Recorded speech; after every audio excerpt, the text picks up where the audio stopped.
քննարկում ենք հարց համար 22-ը Հայաստանի Հանրապետության կառավարության 2024 թվականի օգոստոսի 22-ի համար 1392 Լ որոշման մեջ փոփոխություն եւ լրացումներ կատարելու մասին հարցը զեկուցող էկոնոմիկայի նախարարի տեղակալ Արման Խոջոյան։ Համեցեք, պարոն Խոջոյան։ Շնորհակալություն մեծարգո վարչապետ, հարգելի գործընկերներ, կառավարության որոշման նախագծում ներառված են անասնաբուծության խթանման ուղղված հետևյալ ծրագրերը՝ խելացի անասնաշենքերի կառուցում եւ տոհմային տաղավարաբուծության զարգացում։ Նախկինում գործող խելացի անասնաշենքերի ծրագրի համեմատ այս նախագծում իրականացվել են որոշ լավարկումներ եւ լրացումներ, մասնավորապես շինարարական աշխատանքների համար անհրաժեշտ ծախսերի վերագնահատում է տեղի ունեցել, որի արդյունքում բարձրացվել է ներդրվող գումարների շեմը, հետևապես նաև փոխհատուցվող գումարների չափաբաժինն է բարձրացել, օրինակ եթե նախկին ծրագրում 40-ից 45 խոշոր եղջերավոր կենդանու համար կառուցվող անասնաշենքը գնահատվում էր 35 միլիոն դրամ, ապա առաջարկվող նախագծում այն գնահատված է 46 միլիոն դրամ, որի 50%-ը համաձայն ծրագրի ֆերմերները կարող են հետ ստանալ փոխհատուցում, այսինքն 23 միլիոն դրամը նախկինում 17.5 միլիոն դրամի փոխարեն։ Նշեմ, որ սահմանված է արտոնյալ պայմաններ սահմանամերձ բնակավայրերի, կոոպերատիվների եւ սոցիալական որոշ խմբերի համար եւ սահմանվել է այստեղ 70%-ի ծախսերի փոխհատուցում։ Վերակառուցման համար փոխհատուցման չափաբաժինը սահմանվել է 25%, իսկ սահմանամերձ բնակավայրերի համար այն 45% է։ Իրականացվել է գլխաքանակի փոփոխություն, մոդելների տեսակների փոփոխություն, կառուցման եւ վերակառուցման համար նախկինում էլ առաջարկում էր 3 մոդել։ Այս առաջարկում ծրագրից հանվել է 10-ից 15 գլուխ խոշոր եղջերավոր կենդանների անասնաշենքի մոդելը հանվել է եւ փոխարենը հիմա առաջարկում ենք եւս 3 մոդել 20-ից 25 գլուխ, 40-ից 45 գլուխ եւ երրորդ մոդելը 95-ից 100 գլուխ կենդանների պահվածքի համար։ Սահմանվել է, որ կառուցվող խելացի անասնաշենքերում պարտադիր պայման է տոհմային կենդանների պահվածքը։ Ծրագիրն ունի, նշեմ, որ եւ փոխհատուցման եւ վարկային բաղադրիչ, վարկային բաղադրիչով կառավարությունը սուբսիդավորում է ներգրաված վարկի 10%-ային կետը, ինչպես նաեւ նշեմ, որ սահմանվել է արտոնյալ ժամկետ 18 ամիս, նախկինում գործող 12 ամսի փոխարեն։ Այսինքն, եթե ֆերմերը վարկ է ներգրավում անասնաշենքի կառուցման համար, կարող է 18 ամիս մայր գումարի վճարում չիրականացնել։ Իսկ սահմանամերձ բնակավայրերի համար վարկային տոկոսադրույքը սուբսիդավորվում է ամբողջությամբ։ Տոհմային տաղավարաբուծության զարգացման ծրագրում ավելացվել է աջակցման մեկ այլ մեխանիզմ, համաձայն որի, եթե շահառուն օգտվում է խելացի անասնաշենքերի ծրագրից եւ ունի խելացի անասնաշենք, ապա ձեռք բերվող տոհմային կենդանների համար կարող է ստանալ փոխհատուցում, մինչև 25 գլուխ խոշոր եղջերավոր կենդանու դեպքում 30%, իսկ 25 եւ ավելիի դեպքում 40% փոխհատուցում։ Նշեմ նաեւ, որ շարունակվում է այս նախագծով խոշոր եղջերավոր կենդանների ձեռք բերելու համար վարկային տոկոսադրույքի սուբսիդավորումը 11%-ային կետով, եթե Հայաստանի տոհմային տնտեսություններից է ձեռք բերվում, եւ 10%-ային կետով, եթե ներմուծող կենդանիներ են։ Այստեղ էլ արտոնյալ ժամկետը սահմանված 12 ամիս է։ Եվ մի բաղադրիչ էլ է ավելացել, պայման էլ է ավելացվել, երկու ծրագրերում էլ պարտադիր պայման է սահմանվել, որ շահառուները պետք է լինեն իրավաբանական անձիկ։ Շնորհակալություն։ Շնորհակալ եմ, պարոն Խոջոյան, բայց չասցիկ նախորդ շրջանում մեր ծրագիրը ինչ արդյունք ունեցել, քանի խելացի անասնագոմա կառուցվել, քանի գլուխ, քանի անասնագլխաքանակով եւ ինչքան է ծախսվել։ Պարոն վարչապետ, նախկին մեր ծրագրի շրջանակներում այսօր մենք ունենք կառուցված 58 խելացի անասնաշենք, ընդհանուր խոշոր եղջերավոր կենդանների տոհմային կենդանի ներմուծման ծրագրի շրջանակում մենք ունենք 2400 տոհմային կենդանի ներմուծված։ Այդ երկու ծրագրերի շրջանակում անասնաշենքի կառուցման համար ծախսած գումարը կառավարության կողմից փոխհատուցված գումարը եղել է 925 միլիոն դրամ, իսկ խոշոր եղջերավոր կենդանիների վարկային տոկոսադրույքի սուբսիդավորման պարագայում այն եղել է 587 միլիոն դրամ։ Այսինքն ստացվում է, այս ծրագիրը մենք 19 թվականից ենք, չէ՞, ներդրել։ Այսինքն 19 թվականից 5 տարվա ընթացքում 58 անասնագոմա կառուցվել եւ 2400 գլխաքանակա ներդրվել, ճիշտ եմ հասկանում։ Այո, պարոն վարչապետ, մի թիվ էլ կուզենայի նշել, որ Ընդհանուր առմամբ այս ծրագրի մեկնարկից հետո մենք ունեցանք էկոնոմիկայի նախարարություն դիմելիությունը եղել է շուրջ 413 ֆերմեր ցանկացել է որպեսզի խելացի անասնաշեն կառուցի, այդ 413-ից միայն 102-ն են, 103-ն են կնքել էկոնոմիկայի նախարարության հետ պայմանագիր եւ ընդհանուր ավարտական կառուցվել է 58 անասնաշենք։ Այս ընթացքում մենք նկատեցինք նաեւ, որ շինարարական շինանյութի արժեքները փոփոխության են ենթարկվել եւ նաեւ դրանով է պայմանավորված, որ այս նախագծով առաջարկում ենք այդ փոփոխությունները, որպեսզի ֆերմերների համար տնտեսապես ձեռնտու լինի անասնաշենքի կառուցումը եւ տոմային կենդանիներով համալրումը։ Չէ, մենք դժգոհ չենք, որ 58 անասնագոմ կառուցել է, բայց մեր ի սկզբանե մեր պատկերացումը այդ չէր, ճիշտ է։ Այսինքն այս նշանակում է, որ ծրագիրը ասիկ 900 միլիոն դրամ 925 միլիոն դրամ անասնաշենքերի փոխհատուցման ծրագիր։ Ընդհանուր բոլոր 4 տարվա ընթացքում 900 Այո, միլիոն։ ընդհանուր 920։ Տեսացույց է տալիս, որ ծրագիրը չի աշխատում։ Բա հիմա ինչ ենք փոխում, որ հաջորդ շրջանում ավելի մեծ արդյունքներ ունենանք։ Հիմնական այն ուսումնասիրությունը, որը մենք իրականացրել ենք, պարոն վարչապետ, դա վերաբերելի էր սահմանված փոխհատուցվող գումարին, այսինքն մենք գնահատում ենք, թե այս մոդելի անասնաշենքի կառուցման համար ինչքան է առավելագույն սահմանաչափը, որից հաշվարկվելու էր 50% փոխհատուցումը, եւ դրա հիման վրա ֆերմերները կամ որոշում էին կայացնում այդ անասնաշենքը մաս կազմեին ծրագրին կամ ոչ։ Եվ շատ դեպքերում, հատկապես վերջին տարիների ընթացքում նկատեցինք, որ դիմելիությունը որոշակի պակասել է հենց այդ հանգամանքի պատճառով եւ այդ է պատճառը, որ այս նախագծում վերանայվել են այդ շեմերը։ Ես կարող եմ նաեւ նշել, որ օրինակ 20-ից 25 գլուխ անասնաշենք կառուցելու համար, եթե նախկինում սահմանված էր 23 միլիոն դրամ ընդհանուր գումարը եւ դրանից հաշվարկվելու էր 50% փոխհատուցում, ապա այս ծրագրով այդտեղ սահմանված է 30 միլիոն դրամ։ 10-ից 15-ը ինչ ենք անում։ 58 խելացի անասնաշենք 15 գլուխ խոշոր եղջերավոր անասունի համար նախատեսված անասնագոմի այդ տարբերակը հանում ենք։ Ինչ ենք հանում։ 58 կառուցված անասնաշենքերից ամենափոքր թիվը աննշան թիվը կազմում էր հենց 10-ից 15 գլուխ խոշոր եղջերավոր կենդանիների եւ հաշվի առնելով նաեւ ինտենսիվացումն ու տնտեսապես արդյունավետությունը հաշվարկելով դրա համար առաջարկում ենք, որ 20-ից 25 գլուխով լինի։ Դա ակնհայտ է մեր բոլոր ծրագրերի դեպքում եւ մենք մեր ի սկզբանե այս process-ը ըստ էության ուղիղ եթերում է տեղի ունեցել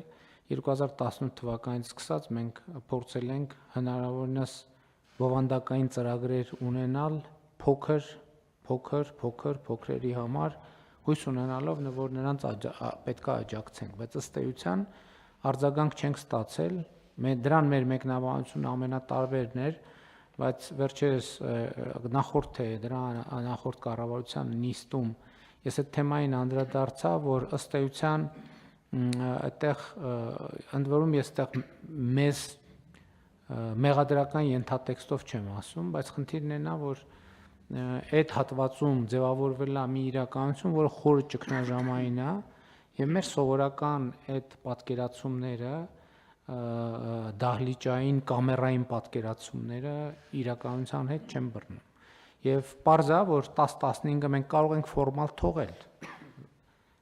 քաղաքական մեսեջի առումով, բայց մեկը դա չի աշխատելու։ Բայց հիմա ես ուրիշ կողմից եմ ուզում մոտենալ հարցին։ Հիմա մեր խոշորը առավելագույն խոշորը մեր 100-ներ, հա, 100 այս նախագծով մի առավելագույն սահմանաչափ ենք ավելացրել, այո, 95-ից 100 գլուխ։ Նախկինում 45 գլուխն էր առավելագույնը, հիմա շատ լավ։ Հիմա 100 գլուխ խոշոր եղջերավոր անասունի համար նախատեսված այս ծրագրի համար մենք ինչ փոխհատուցում ենք տալիս։ Մենք առաջարկում ենք այն գնահատված է 114 միլիոն դրամ, հետևաբար 114 միլիոն դրամի 50%-ը փոխհատուցում ենք, եթե այն գտնվում է սահմանամերձ բնակավայրերում, ապա 70% փոխհատուցում է տեղի ունենում։ Նաև նշեմ, որ պարոն վարչապետ Մի րոպե, 70%-ի բանը ինչքան է։ 100%-ի համար 100 գլուխ եղջերավորի համար մենք ունենք ֆիքսված թվեր, չէ, որի 50 եւ 70%-ը ինչքան է կազմում։ 114 միլիոն դրամի համար 50%-ը կազմում է 57 միլիոն դրամ։ 57 միլիոն, 70%-ն էլ համապատասխան, ասենք մոտավորապես 80 քանի միլիոն դրամ։ Շուրջ 80 միլիոն։ Հիմա ես ուրիշ բան եմ ասում։ Մենք սահմանել ենք վերին շեմ 100 գլուխ եղջերավոր անասուն։ Հիմա իսկ քննարկել ենք մենք կոմիտեում, որ կոմիտեում է քննարկվել։ Իսկ քննարկել ենք sense տարբերակ, ասել ենք ես մեր ծրագրի բարձրագույն ամենաբարձր շեմն է 100 գլուխ։ Սրանից ավել ով ինչքան ուզում է թող կառուցի, մենք այս 100-ի չափով նույն ձևի իրանցել ենք փոխհատուցում։ Այսինքն մեկը ուզում է կառուցի 500 գլուխի համար նախատեսված, մենք ասում ենք ոչ թե բանաձևն ենք դնում, ասում ենք 100 գլուխ խոշոր եղջերավոր անասունի անասնաֆերմայի համար նախատեսված է, սահմանամերձում 80 քանի միլիոն դրամ, տոկոս կոնկրետ կհաշվենք, եւ ոչ սահմանամերձում 57 միլիոն դրամ, 100-ից ավել ով ուզում է կառուցի, ինչքան ուզում է կառուցի, այս նույն փոխհատուցումները իրանցել ենք տալիս։ Պարոն վարչապետ, նախկինում որ սահմանված էր 40-ից 45 գլուխ, նույն մոտեցմամբ էինք մոտենում հարցին, այսինքն լինում էին տնտեսվարողներ, որ իրենք ավելի մեծ էին կառուցում եւ հետեւաբար մեր առավելագույն փոխհատուցման մասը այդպես էր կազմում, բայց հիշեցնեմ նաեւ, որ կառավարությունը շուրջ 2 տարի առաջարկում էր մեկ այլ ծրագիր արդեն խոշոր ներդրումների համար անասնաբուծության ոլորտում, որտեղ 1 միլիարդ դրամ եւ ավել, դա խոսքը վերաբերում արդեն խոշոր տնտեսություններին, ներդրում իրականացնելու դեպքում կառավարությունը փոխհատուցում է կապիտալ ծախսերի 40%-ը։ Այսինքն ավելի մեծ բան էինք։ Այո։ Առաջարկում ու չի աշխատում։ Մենք այդտեղ ունենք շուրջ կնքված 11 պայմանագիր եւ 11 պայմանագիրը իրականացման, քանի որ խոշոր ծրագրեր են 3 տարի իրականացման ժամկետ է սահմանված, մեկ տնտեսությունը արդեն կառուցված է, մնացածը ընթացքի մեջ են, որոշները 2026 թվականին արդեն կանխատեսում է, որ կավարտեն եւ կդիմեն փոխհատուցման, որոշները կան մի քիչ ավելի դանդաղ են աշխատում։ Չէ, նկատի ունեմ իմ ասած բանաձևը ինչ որ մի բանի վնաս կտա, տենց էլ աշխատում է։ տենց էլ աշխատում է։ Այսինքն եթե այդ ծրագրի, այսինքն 100-ից ավել ներդրումների 40%-ն է 100-ից ավելի դեպքում 1 միլիարդի դեպքում։ Հա, դա 1 միլիարդի դեպքում, բայց եթե 1 միլիարդ չի, ասենք ինքը պետք է ծախսեր ենթադրենք 114 միլիոն դրամ չի ծախսում, կամ այս պարագայում գուցե մտածի, որ հնարավորություն ունեմ ոչ թե 100 գլուխ ըլնի, այլ 150 գլուխ ըլնի, այդ լրացուցիչ խթանը հաշվի առնելով։ Այո, մենք առավելագույնը փոխհատուցում ենք 100 գլխի համար սահմանված գումարը, թե չէ ինքը կարող է մեծ ավելի մեծ նախատեսել, այո։ Այդպիսին է ծրագիրը, կարող է անել 200 գլուխի համար նախատեսված, որը 1 միլիարդ չի հասնում այդ ծախսը, բայց այս 100-ի փոխհատուցումից ինքը նորից կօգտվի։ Պարոն վարչապետ, ես համոզված եմ, որ նախագծով այդպես է, բայց թույլ տվեք եւս մեկ անգամ ճշտել եւ արձագանքել, բայց գիտեմ, որ նախագծով այդպես է սահմանված։ Առարկություն չունեք, եթե ասենք ինչ-որ մի բանի չի խանգարում, այդպես է պետք է անել։ Իսկ այն մյուս խնդրի հետ կապված հարգելի գործընկերներ, իրականում բան կա, խնդիր կա եւ հայեցակարգային եւ քաղաքական եւ սոցիալ-հոգեբանական եւ սոցիալ-տնտեսական խնդիր կա, որովհետեւ ըստ էության ամենափոքր սեգմենտին աջակցելու մեր բոլոր փորձերը իրենք անհաջողության են մատնվում։ Ու մենք պետք է հասկանանք ինչ պետք է անենք, որովհետեւ այդտեղ մենք լուծումներ չունենք եւ ես կարծում եմ, որ այդտեղ սովորական լուծումների տրամաբանությամբ մենք չենք առաջնորդվելու։ Ընդ որում այս փակուղին զգացվում է եւ զգացվում է շատ տեղերում, որովհետեւ ելի եմ ասում, այն հատվածում, որտեղ ասենք օրինակ մարդիկ վարկերի տակ են, չգիտեմ, խնդրեմ ունեն, գյուղատնտեսությունը էֆեկտ չի բերում, այդ հատվածում մենք որոշումներ, տասնյակ որոշումներ ենք կայացրել, բայց այդ տասնյակ որոշումները չեն աշխատում։ այդ թվում են պատճառով գուցե որ ի սկզբանե չէին կարող աշխատել, որովհետև դրա տակ տնտեսական հիմնավորում չկա, այսինքն տնտեսական մոտիվացիա չկա։ Եվ այստեղ մենք պետքա հասկանանք, որ խնդիր ունենք, ճգնաժամ ունենք, պետքա հասկանանք, թե ինչ կարող ենք անել։ Ընդհանուր մենք մյուս հատվածներն ենք քննարկում, այդտեղ պետքա գնալ գուցե պետքա գնալ շատ բարդ եւ ռադիկալ լուծումների։ Մենք պետքա արձանագրենք ուղղակի նախորդ նիստում էլ ըստ էության դրա մասին խոսացինք, որ 3 տեղում 4-5-7 կիլոմետրական հեռավորության գտնվող անջրդի հողերում հողեր ունեցող մարդիկ ուղղակի գյուղատնտեսությամբ պետքա չզբաղվեն, որովհետև հնարավոր չի այդ բանաձևով գյուղատնտեսությամբ զբաղվել, բայց հարց բա այդ մարդիկ ինչով զբաղվեն։ Եվ այստեղ հարցը առաջանում, որ մենք պետքա որոշակի ծրագրեր մշակենք, այդ թվում վերապատրաստումների կամ չգիտեմ այլ գործունեության խթանման, որպեսզի նաև հնարավորություն ունենանք այդ հողերը կոնսոլիդացնել եւ նաև դրանց համար նկատմամբ տնտեսական հետաքրքրություն ձևավորել։ Ես էլի ուզում եմ վերադառնամ այդ բանին։ Դուք էլի նշեցիք, էլի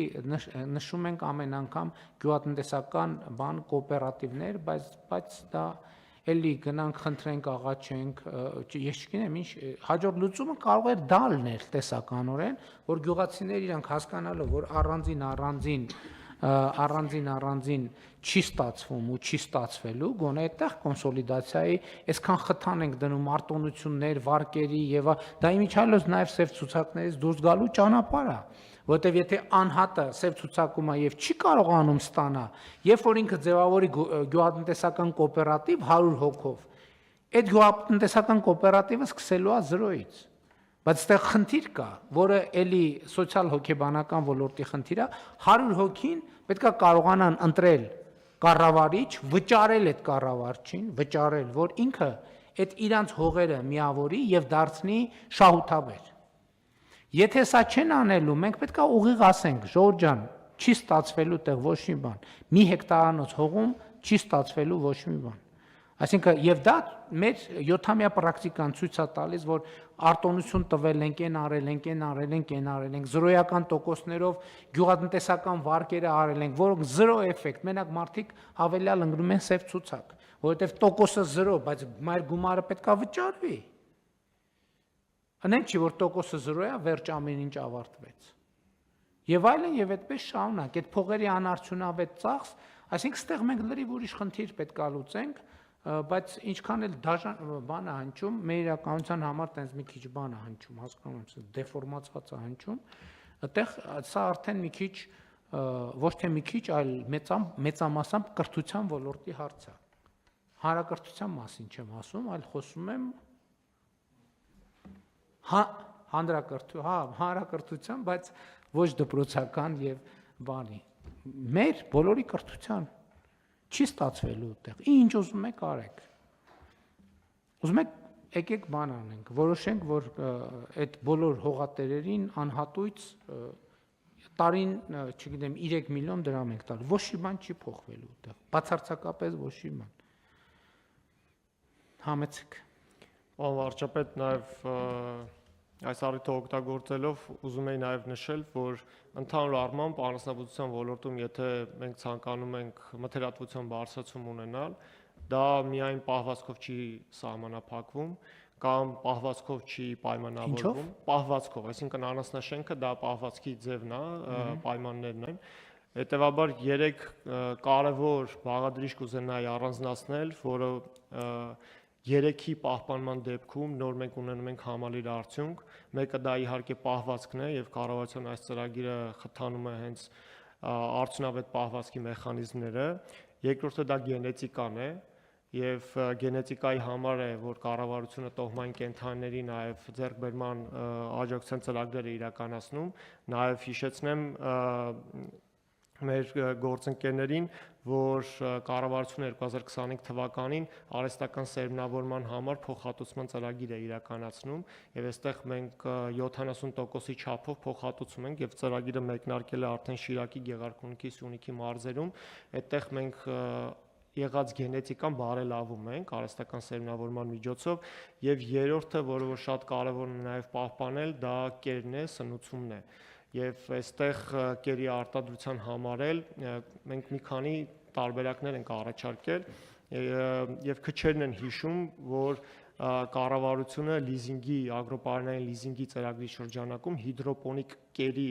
սարքավորում ձեռք բերելու համար այնտեղ անհրաժեշտ 20% կանխավճար կա, այդ 20% կանխավճարի 80%-ը կառավարությունը որպես դրամաշնոր է տալիս եւ արդեն սարքավորումը ինքը օգտագործելով կարողանում են մարդիկ առանց գրավի միջոց ունենալու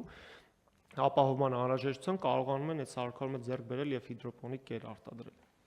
Պարոն Խոջյան, ամենայն հարգանքով ձեր թվարկածը ոչ թե առաջին, երկրորդ, երրորդն էլ, այլ երկրորդը, երրորդը եւ չորրորդն էր, որովհետեւ առաջինը գիտելիքն է, որովհետեւ հիդրոպոնիկն էլ, բանը սերմնավորումն էլ, կերն էլ, բայց բանա, դա գիրք է, չէ՞։ Այսինքն կերը գիրք է։ Եթե այդ գիրքը չես կարող կարդաս, տառերը չգիտես, ինչ կապ ունի, այդ կերը կա թե չկա։ Այսինքն այդ արդեն գիրք է, որը ինչ որ միտեղ դարակում դրած է։ Եթե դու չես գնացել, նախ այդ չգիտես որ դա գիրք է, երկրորդ ձեռդ չես պարզել, չես վերցրել, չես կարդացել, ինչ կապ ունի, ուզում եք 62 հատ կառավարության ծրագիր ներկայացնենք։ Այն օրը ես մի հանդիպման ժամանակ սենց շատ հետաքրքիր խոսակցություն եմ ունեցել, հանդիպման մասնակիցներից մեկը հարց բարձրացրեց, ասեց իմ ընտանիքը բան ունի, այդ չեմ հիշի թիվը, 30 թե 60 մեղվափեթակ ունի, որը